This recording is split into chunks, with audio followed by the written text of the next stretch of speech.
اب کیونکہ وقت بہت کم رہ گیا ہے اور ڈونلڈ ٹرمپ صاحب نے کہا ہے کہ اگر بدھ تک یہ معاملہ حل نہیں ہوتا، کسی نتیجے پر نہیں پہنچتے تو دوبارہ سے ایران پر بمباری کر دیں گے۔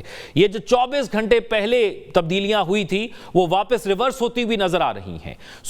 ہم کتنی امید رکھیں کہ یہ معاملات بدھ تک سیٹل ڈاؤن ہو جائیں گے؟ کیونکہ جتنی ایفرٹس کے اندر بھی تیزی آ گئی ہے اس سے پاکستان تو خاص طور پر یہی چاہ رہا ہے کہ اس معاملے کا کوئی نہ کوئی حل اب نکال لیا جائے۔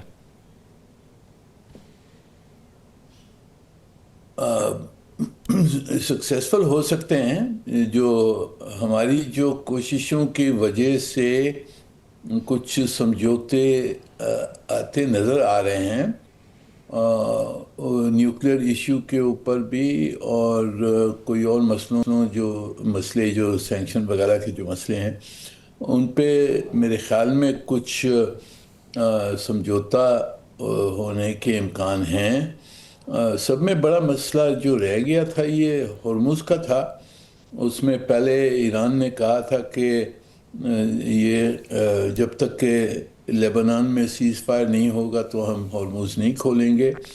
پھر لیبنان میں انہوں نے 10 دن کا سیز فائر کروا دیا، تو اس کے عوض میں پھر ایران نے کہا کہ ہم نے ہرمز کھول دیا۔ پر ٹرمپ صاحب کی پھر وہ ٹویٹ شاید تھی کہ وہ یہ کھل گیا ہے، پر ہمارا جو بلاکیڈ ہے ایرانی پورٹس کے اوپر اور ایرانی ٹینکرز کے اوپر وہ جاری ہے۔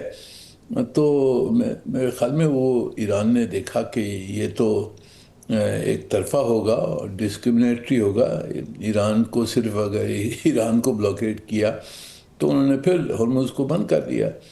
تو اب یہ ایک بڑا یعنی کہ آبسٹیکل بن گیا ہے، اس کو اوورکم کرنا ہوگا، اور اس کے بعد میں جو باقی جو سمجھوتے کروائے ہیں ان کو مکمل طور پر اس کو فائنلائز کرنا ہے۔ ہو سکتا ہے 2-3 دن میں، میرے خیال میں ٹائم ذرا زیادہ لگے گا۔ تو اگر جو سیز فائر کا معاہدہ ہے اس کو ایکسٹینڈ کیا جائے تو بہتر ہوگا، ٹائم مل جائے گا یہ سب مسئلوں کو حل کرنے کے لیے۔ اچھا باقر صاحب، آپ سے یہ جاننا چاہوں گا کیونکہ جیسے ہم ذکر کر رہے ہیں کہ 24 گھنٹے پہلے منظرنامہ کچھ اور تھا۔ Thank you Iran, thank you field marshal, thank you Pakistan کے وزیر اعظم کا، اور سب معاملات اس طرح لگ رہے تھے کہ سیٹل ڈاؤن ہو گئے ہیں۔ لیکن جو کچھ بیانات آج آئے ہیں اس کے بعد لگ رہا ہے کہ کوئی ایسا ڈیڈ لاک ہے جو برقرار ہے۔ آپ کو کیا لگ رہا ہے کہ یہ 24 گھنٹے کے اندر کیا ہوا اور ڈیڈ لاک کیا ہے جو ابھی بھی برقرار ہے؟ بالکل ایک ڈیڈ لاک کی صورتحال بنی ہوئی ہے۔ لوگ انٹیسپیٹ کر رہے تھے کہ منڈے کو ڈائیلاگ ہونے جا رہا ہے، جو کہ اب بالکل واضح ہو گیا ہے کہ منڈے کو ڈائیلاگ نہیں ہو رہا۔ تو یہ ڈائیلاگ کی کیفیت اس لیے بنی کہ جہاں پر ایک ایران نے اور امریکہ نے اپنے تئیں کچھ اقدامات لیے تاکہ یہ دوسرا راؤنڈ ہو جائے، اور میں اس کو کہتا ہوں کہ جی پری کنڈیشنز تھیں جو اس ڈائیلاگ کے لیے ان کو میٹ کیا۔ امریکہ نے لیبنان میں سیز فائر کر کے ایک پری کنڈیشن پوری کی، اور اسی طرح سے ایران نے ہرمز کا جو اسٹریٹ کھول کر ایک پری کنڈیشن کو کیا۔ لیکن اس میں کمپلیکیٹنگ فیکٹر یہ آ گیا کہ امریکہ نے جو نیول بلاکیڈ ایران کا کر رکھا ہے وہ اس نے ہٹانے سے انکار کر دیا، اور اس نے ٹرمپ نے بلکہ خود سے کہا کہ جب تک یہ ڈیل فائنل نہیں ہوتی میں نیول بلاکیڈ نہیں ہٹاؤں گا۔ اس کی وجہ سے ایران کے اندر بھی کافی زیادہ لے دے ہوئی ہے۔ جو فورن منسٹر ہیں ان کے عراقچی کے اوپر کافی زیادہ کرٹیسزم آیا ہے کہ انہوں نے کیسے یہ اپنی اناؤنسمنٹ کر دی کہ ہم اسٹریٹ آف ہارمز کھول رہے ہیں جبکہ امریکہ کا بلاکیڈ موجود تھا۔ تو یہ بیسیکلی امریکہ کے بلاکیڈ کی وجہ سے اب سچویشن کمپلیکیٹ ہو گئی ہے۔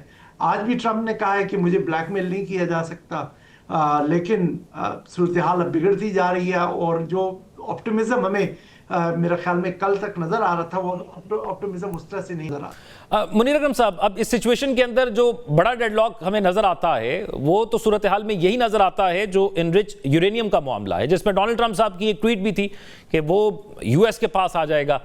کیا اس ایک سچویشن پر، اور یہ پہلے مذاکرات نہیں ہو رہے، یہ معاملہ بہت عرصے سے چل رہا ہے، مذاکرات بھی ہو رہے، بہت سے ادوار آپ نے خود امریکہ میں رہتے ہوئے اس کے دیکھے ہوں گے، آپ کو لگتا ہے کہ اس معاملے پر جو ڈیڈ لاک ہے وہ آگے بڑھ سکتا ہے، یا ممکنہ طور پر بیسٹ پاسبلٹی کیا نکل سکتی ہے ایران کے انرچ یورینیم کے حوالے سے؟ جی میرے خیال میں جو خبریں آ رہی تھی، اور جو ٹرمپ صاحب کی طرف سے بھی، ایرانیوں کی طرف سے بھی جو خبریں آ رہی تھی، اس سے تو نظر آ رہا تھا کہ یہ جو جوہری جو پروگرام ہے ان کا، اس پہ کچھ نہ کچھ معاہدہ ہو سکتا تھا۔ اس میں 2-3 مسئلے ہیں۔ اس میں ایک تو مسئلہ ہے وہ جو 400 کلو گرام انریچڈ یورینیم جو پڑا ہوا ہے، کہاں گڑا ہوا ہے، اس کا کیا ہوگا۔ تو اس پہ بھی میرے خیال میں کچھ ریزنیبل سلوشنز ڈھونڈ لیے جا سکتے ہیں۔ اس کو ایرانیوں نے کہا تھا ہم ڈاؤن بلینڈ کر دیں گے، کچھ میرے خیال میں لوگوں نے کہا کہ اس کو آپ سرنڈر کر دیں کس اور کو، روس لینے کے لیے تیار ہے، کس اور تھرڈ پارٹی کو دے دیں۔ اور جو انریچمنٹ کا مسئلہ ہے، اس پہ ایرانی جو موقف تھا وہ یہ تھا کہ ہم رائٹ ٹو انریچمنٹ ہماری ہے، وہ مانی جائے، پر ہم ٹیمپرری سسپینشن کر سکتے ہیں۔ تو پھر اس کے بعد میں امریکہ نے 20 سال کی سسپینشن شاید کی، ایرانیوں نے رپورٹس کہہ رہی ہیں کہ ایرانیوں نے 5 سال ماننے کے لیے تیار تھے۔ تو اس مسئلے پہ تو میرے خیال میں کچھ کمپرومائز نکل سکتا ہے، اور شاید نکل گیا ہے، پر اب تک اس کا پتہ نہیں ہے۔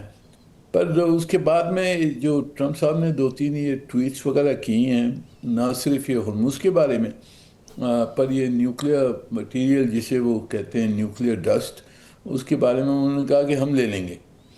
ایرانی میرے خیال میں امریکہ کو کبھی نہیں دیں گے یہ، اگر دینا بھی ہے کس تھرڈ پارٹی کو، تو کوئی اور دوسری تھرڈ پارٹی ڈھونڈیں گے جس کو وہ دے سکتے ہیں۔ تو یہ میرے خیال میں ٹویٹس وغیرہ کے وجہ سے حالات پھر ذرا مشکل نظر آ گئے ہیں، اور کچھ جو ٹرسٹ ڈیفیسٹ جو ہے وہ بڑھ گیا۔